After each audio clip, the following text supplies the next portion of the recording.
Omulungi tukwaniriza nnyo ku TV yaffe Gaagano Terefayina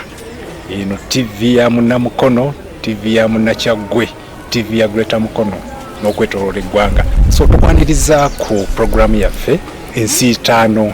2026. Programu eno nno okwawukanako n'endala zetu zetukola eno specifically ya bannabyabufuzi. Nze Serious Herbert Mukasa atulese namawulire yakolako yatandika na Sunrise newspaper 26 nagendako mu Daily Monitor nga bureau chief wa Eastern Region, abadde ku sub editor Daily Monitor still. Mwami ono ye CEO wa Watchdog Popular, that is an online newspaper. Abantu abasinaku zino kati byakyuka mude tukyagula mpagula kati tugenda direct ku online nojeguye byoyagala. Uyo avuddeyo agenze ku byobufuzi onakiikirako abantu ku Mukono Municipal Council. Tuba tuli awo Mukono Municipal Council n'agita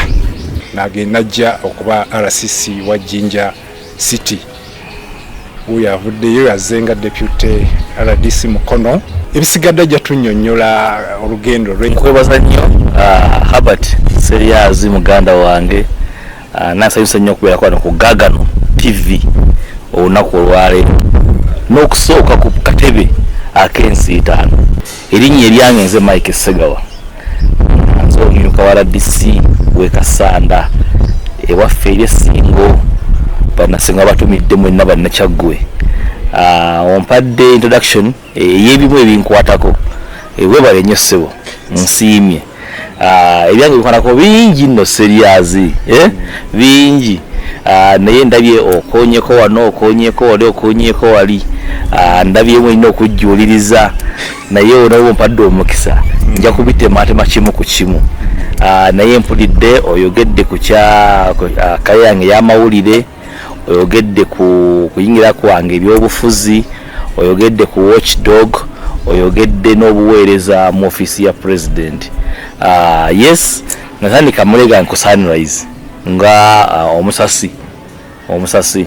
omwaliro ogusooka mawulire ebiseera bingi gwegwo ogusookebwako. Bannamawulire abasinga obulungi oba toyiseeko mu field eyo tosobola kubanga oli munawulire mulungi, kubanga waliwo ne bannaffe abamu ababa ku university nibagendawo mu production, oba okuba ba producer oba sub editor, naye oba ofunye omukisa nongerako mu field, kikuwa omukisa okulaba obulamu bw'abantu, ebirowoozo by'abantu, obulamu ddala abantu bwe babeeramu. Nange nno gye nayitira olwa Sunrise ngenda ku monitor nga sub editor. Sub editor abantu bamutegeera, ogamba sub editor bagamba sub editor bakyeki, sub editor lagira abeeramu abanga omukuŋŋaanya, naye akulira wansi w'omukuŋŋaanya omukulu.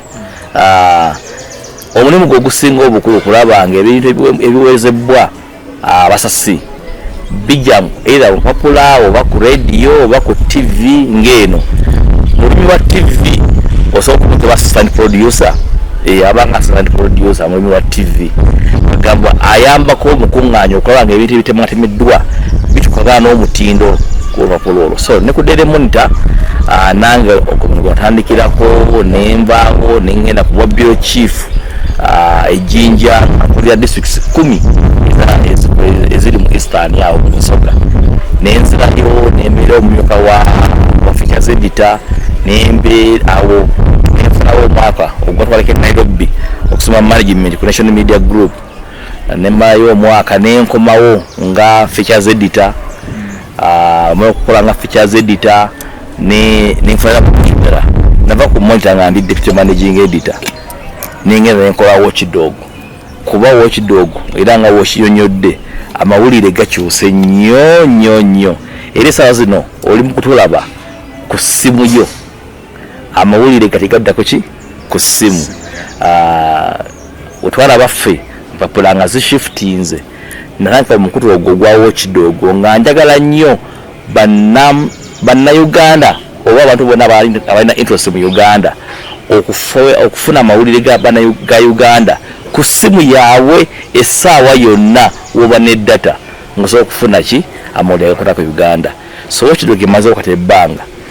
twatandika 2 mpanisa yo kidogo 215 naye okufuuka serious twali 216 era ekyo kyali kirooto nakiraba mu Amerika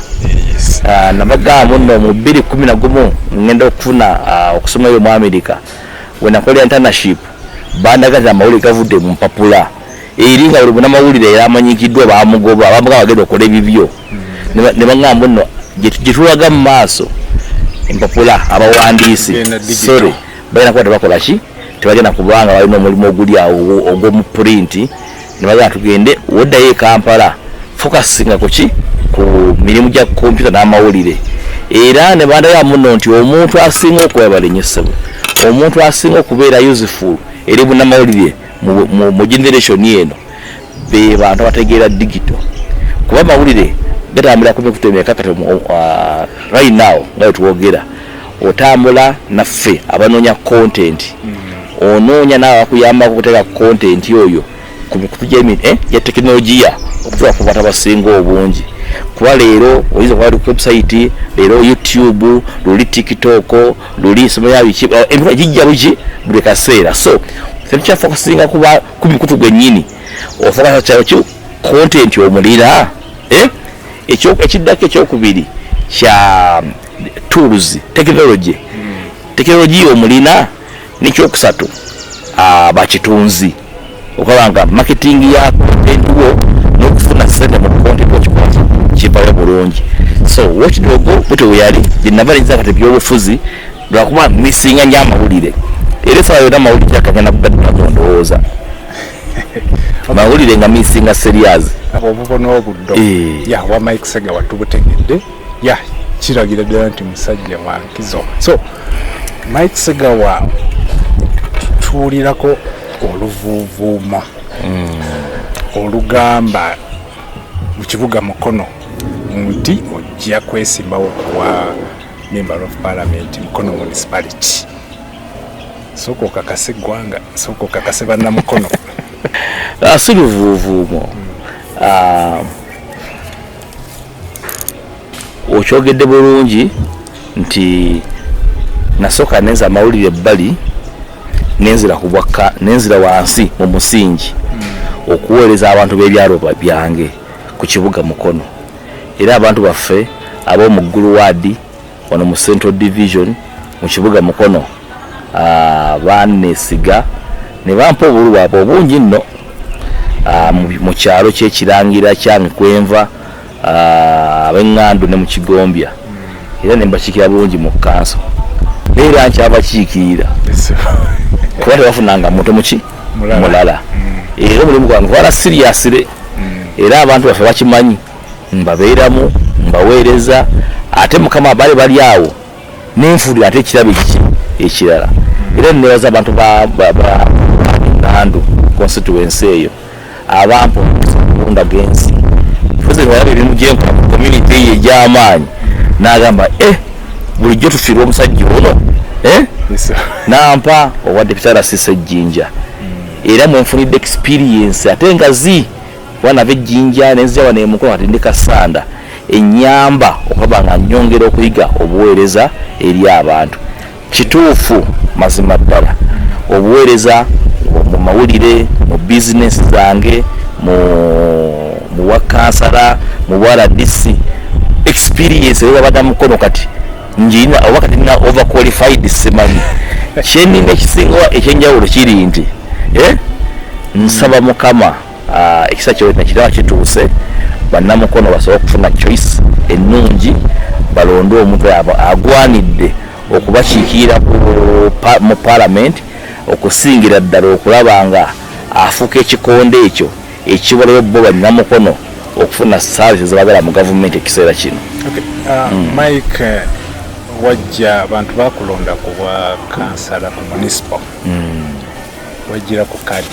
ndi independent wali independent ninga tolina woli era kaledio kankakola akamawulire tuwaina woli batikinga akaredi yako so tulabye Mukono naddala wano Mukono municipality mbadde nkusaba otunyonyoleko mu bifo byonna lwaki Mukono municipality ate lwaki member of parliament.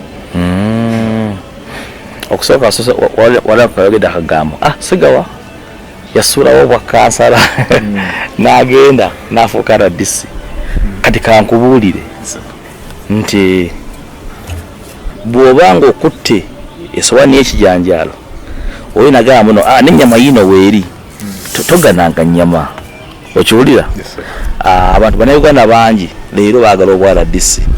bwengenda tokuzzayo very soon. Okay, nanyini Kakomo nzije bannamukono bampe kyendi mu kubasaba wakiri si bakimpa. Okay, wale bankuitinga platform abantu b'engando ekola ki erabwa service yange naye omulimu nze ogumpebwa nkwala seriously. Ebyalo yange ebisatu ebyo mbiwe emyaka giri egyo sikiwa nti waliwo actually kansala mu kibuga kino ayinza okuba nga alina service yabadde kyalonganze simanyi oba mwali nga kansala bwokanye engando olaba enguudo z'engando zifaanana ez'ensuube ekitegeera twalina essomero lisigaza abaana kyalina mwaba erya Mambule wali nga primary school olwomu yalivaako nga bagamba awo tewaliwo kyapa nti gavumenti teeka ssente watali kyapa. Essomero erigwamu nga n'abaana omanyi abaana bali ku ssomero eryo biziga abazadde baabwe baba mitima gyakaluba kosaba yonna bali basobola okufiira mu kizimbe naye kugamba nolaba nti nno abakulembeze abaaliwo bonna nga tebafaayo ku kintu ekyo. Naye ndewoza municipal council kuba nafuuka kansala nasobola okukola case eri bakansala bannange eri meya eri town kiraka education officer waffe Nasoro ne bajja mu bwangu ne tupushinga process kuba buli kimu kyamira mu process ne tupushinga okulaba nga kiyingira mu budget kiyingira mu waka plans era sente zatuweebwa. So ne kuya renove sawa zino tuli mu baana 5 abaana kyadamu 2 mu myaka emeka 3 bafuuse 5 twafunanga first grade zirudi nga ziri mu third kati na first grade z'engando muganda wange abaana kati banja kye katwala bizimbe birala basa bizimbe biki birala ekintu kya education mu kibuga kino bwe kiwala seriously kuba mbuuza wayi Mukono municipality nze serious senga saagenda ko mu ssomero siakati ntema manda bwaffe mu kitebe okitegeera senga ntema manda education okusoma kukyusa bingi. So nze buli wentuuka mu kifo nga ndaba okusoma kw'abantu manyi kifo kirina obuzibu. So Mukono wano abantu bonna manya bali mu area nabala abajja tava mu Mukono niffe twabeera abaana bato natulota kujja wano Mukono kulaba ku mataala weffe twabeeranga mu kizikizi eri mu kyalo ekitegeere wona kyotunda olimye ennyaanya nononya kati okola ki wozireeta kati dreams zaffe zaali zakujja mu kibuga era twavubuka twajja wano netujja netupangisa okukola netugula ebibanja n'amataka netuzimba netukola businesses wano tuzaaliddewo abaana baffe tulaba ebituli ebiri mu kibuga ebyetaaga okukola ki sirinzekka bannamukono abasinga obungi bazuukuka bali okubeera mu kibuga ekinyirira ekirina emikisa ekiri opportunities ekigenda okubawa emirimu abaana baabwe kati saawa ze tudda mu masomero tuzabaana ku masomero omanyi mwene sibaise okubeera kifu mu Mukono muno bya mitwalo nga 5 era secondary school okitegeera omuzadde gwensanga engando abangamba Mukama Sega wajjawo nkwatireko oko wano abasiika chapati abasiika gonja abasiika ebiwowoolo nabo bazaalanga abatabaki abalala bajja mu kibuga kino okufuna emikisa gyabwe naye bw'aba talina ssomero limukwatirako kati kita seed schools kuba it's a government policy nti buli gomboola linaabeeranga ne seed school bwe ngende yona for example ndaba nti ndo ekizibu yange mu kulemeza wano nziyenda mukuza bwali buzi wali simple ewange nalini n'ebizibu by'amakubo okuva ewange ng'omwana ku makya muwala wange mwetikka paka waggule ku kkubo olwokuba muno baasi tesobola kukiyeeno wansi wa kukima mwana nalemerewe okufuna saavisi okuba bakulembeze bange wano ne twekolera ekkubo eryaffe n'engalo zaffe ngabaki neŋŋamba naawo eno omukono tulina okugikyusa nenzija nenkola ki nindaba nga mpatisipeitinga okukyusa mukono eyo era n'essaawa zino muganda wange nze bagamba bulungi bwansi omukolera w'obeera si kyekyo w'osula w'okolera ng'okola ki w'olongoosa tuli wano okaba nga tulongoosa mukono ekigisibye eringa ng'eri mu lockdown olw'abakulembeze abatonotono abalowooza muno nti ebirowoozo byabwe byokka bibina okutambuza ekibuga naye ng'ebirowoozo ebyo biggala kibuga abantu abali muno abasukka miliyoni y'abantu baagala opportunities okulaba nga bazuka ku makya batambula mu kibuga nga amakubo bakole matala nga kugali otali nga mwebuli nga mulimu security mulimu amasomero mulimu amalwaliro n'abukulembeze obulimu nga bukwatagana bulungi nga oluyinga lujegere okuva ku LC1 LC2 LC3 bakansalazi bameya bachairperson ba LC5 ba MPs abalala mu district eno nga basobola okulobingira eno district esobola okulaba ngedda ku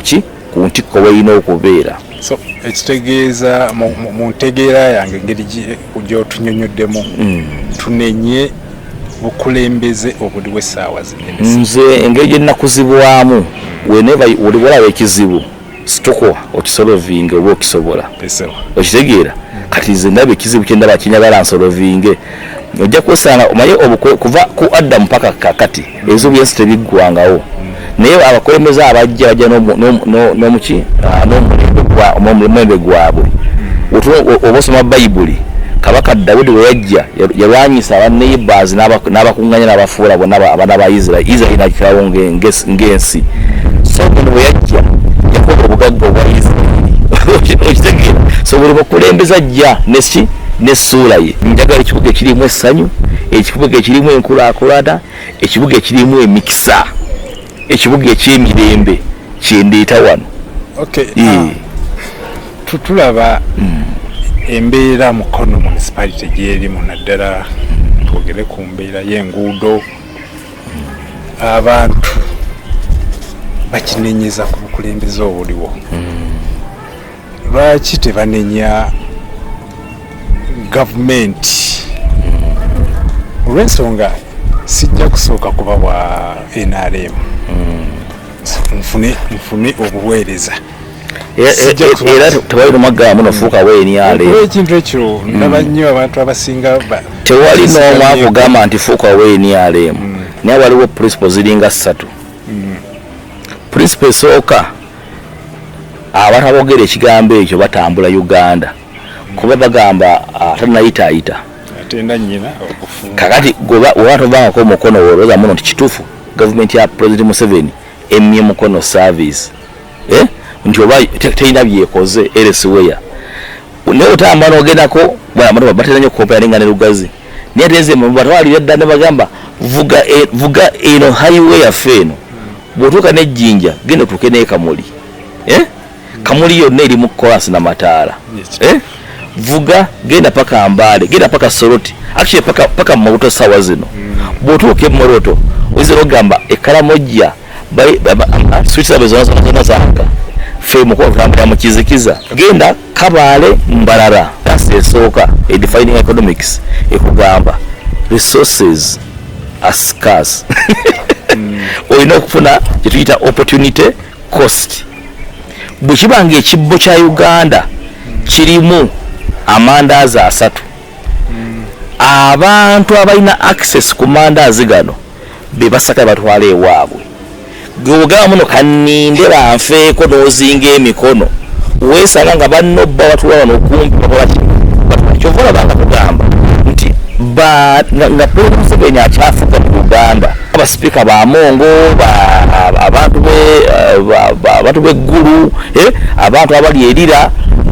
boba tukalina tutya pulezidenti basobola okumugamba abantu bange baagala stadium mpauli so zimekolaki zimesiya ndagizimba abantu bange baagala amasomero ga seke kati enjenje kasanda for example district ya myaka emeka ina city schools nya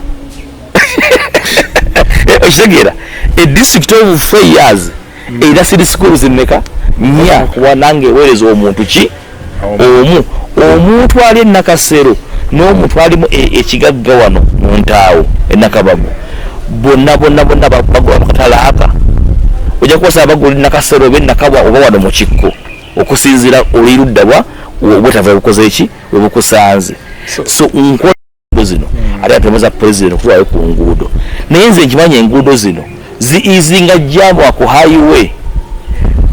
gwenga munnamukono zigenda kuyambako naye okusinga ziyakuyamba bakolaki abafuluma mukono femwe olina okukola zezino ziyita wano mudaso area nakabagwali wa Namboze Nsuwe Kyungu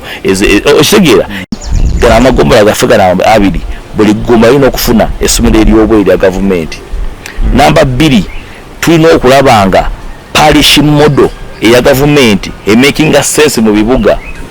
ekyalo kimu wale seta baggala kiina abantu emitwalo ng'esatu wano village parish model encouraging production Imanga Mukono South wabadde NRM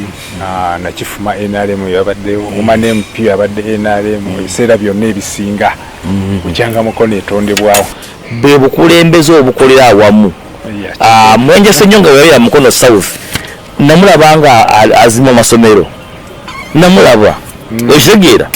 walawulide kuba MP Mukono tebatudde okwadvocatingira enguudo z'Emukono naye nga roads committee tulamu baani kyo chairperson wa roads committee abere mbaka wa parliament nite batula kati munafuna muti yenguudo nga balina okuziplanning era okuzisaka notwasala kutwakora mu kifo kimu mwene genda kwesikitya amazima ddala bannamukono Habert bazibuka amaaso ate siyesa bannamukono bannayuganda okutwaliza awamu wakakrossinga ekibiina ekigatta Uganda yonna ye NRM era kyo olanga olugye wa NRM luggule bwe luti ate olufuwa n'olukola ki nene ekyokubiri Habert kamala okunyonnyola ekigambo kino baani buli kigambo kino otandise bulungi n'ogamba ono Segawa obadde munnamawulire okuva mu 2006 navadde mu mawulire tolangiriranga oyagala nnyo munnamawulire wa Nuupu gulu wa kibiina ki gulu wa kibiina ki nina endowooza yange kati nze Segawa munnamawulire nzija mu byobufuzi neŋŋamba okugadinga omulimu gwange kambeere independent yeyo sanctity yamu yetukola ki yetuprotectinga kati essaawa zino tukyanamu active media okitegeera okuva enafuuka RDC ate naye kati kankubulire paapa wamala okugamba nti ono bishop gw'omukristo oyo bishop oba omusaba ki bamala okugamba muno nti kati Segawa gwe bwana mukulu oyo yenna abeerako kyayogera bako nekiyamu ku mutwe okitegeera kati tebafaayo jidde mu kibiina ki kyova olabanga ekira balondowa FDC tewaliwo wanuupu olowooza nga waliwo omuyaga nze ŋŋandu bampanga owa independent kati wano mutawo wano balina kaddu wa DP okitegeera kati njala okugaba bannamukono benda bawana basinga obungi obwongo bwabe babeere bugufu bulungi balabye ate nze babeere serious siina kizibu n'abantu ba Nuupu nga bawoza bulungi kuba nabo mwebali so kati Segawa ojamu bwa in case kulonze bannamukono bakwesize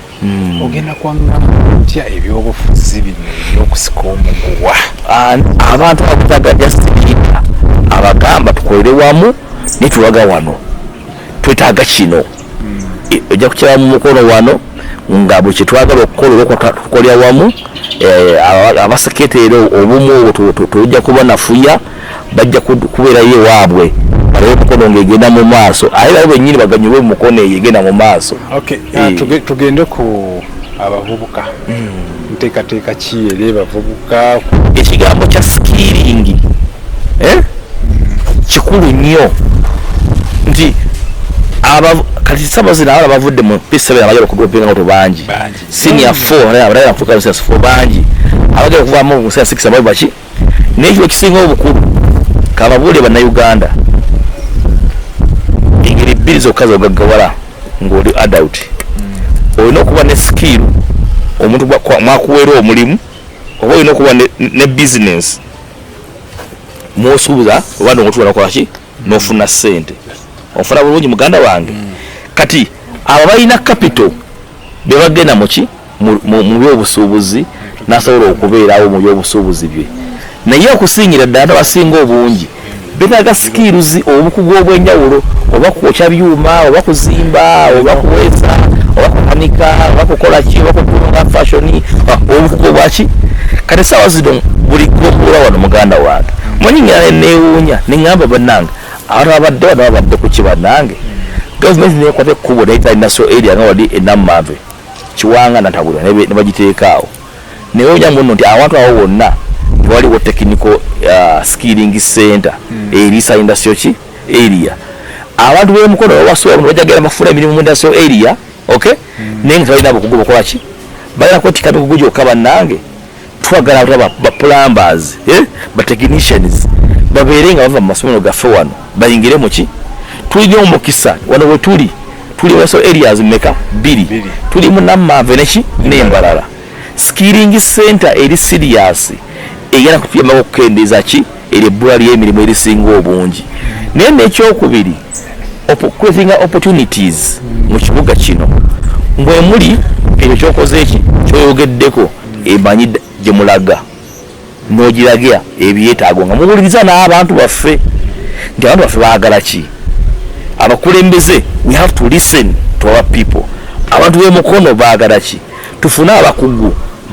bashapinga ekintu ekyo ekigenda okuddakaawo kufuna funding kubanga Ssegawa manyi byensobola okukola naye sobola kati kukola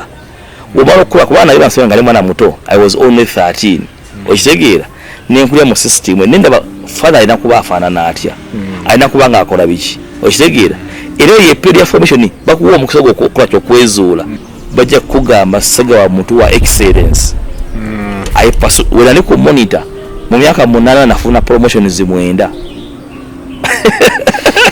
okitegeera kiteza buli mwaka nafulanga promotion okitegeera kuba nkusomedde ti ate baganda bange bannamawulire nze bagamba muno wembinyuka bwenti bino okitegeera nzira mawulire gange mujja kusanga mu watchdog ate nnyongera okukola revolution y'amawulire kubanga osajja wa revolution ey'obufuzi otulawula okubiwummuza mu budde bwabyo kubanga siinayo eno culture eremera ku bantu oba ku kintu ebbanga eryo nze nina mission obabanga mukono eno esaza eriganga eri mu lockdown eddamu okubreathinga yemission yange yokka ndowooza okusalawo kuli erimu abalonzi bannamukono mubiwulidde